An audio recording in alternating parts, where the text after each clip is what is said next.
Gusto natin, sino walang bahay? Ang dami. Ang dami. Di ba nakita nyo kanina yung presentation? Di ba ang gaganda ng mga pabahay? At may location kung saan natin itatayo. Kasi baka sabihin nyo, saan ba itatayo yan? Meron mga location na itatayo.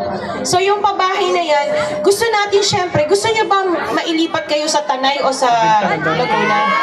Ayaw nyo, di ba? Syempre nandito yung trabaho nyo, nandito yung mga kamag-anak nyo. Kasi yun nga yung sinasabi ko, ang Pasigueño, one way or another, pag lihiti mo kayong Pasigueño, magkakamag-anak tayo, no? Tama po ba, pag lihiti mo kayong Pasigueño, ayaw nyo mahiwalay. So, pag nilipat kayo sa Tanay at Laguna, layo na nun, no?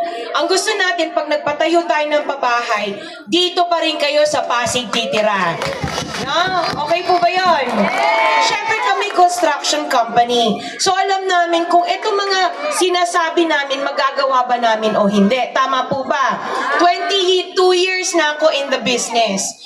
Ang company namin, ang St. Gerard Construction, 41 companies sa buong Pilipinas, ang quadruple A. Isa kami doon.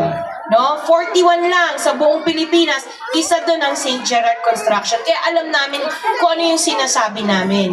So yung sinasabing ospital na ipapatayo sa 2 taon, meron kaming pinapatayo ngayon na ospital sa Manila. No? Last year namin siya inumpisahan, matatapos na siya ngayong taon na to. 2 taon. Kaya hindi ako nangangako, kaya kong gawin. Kasi kaya this. Tama po ba? Yan.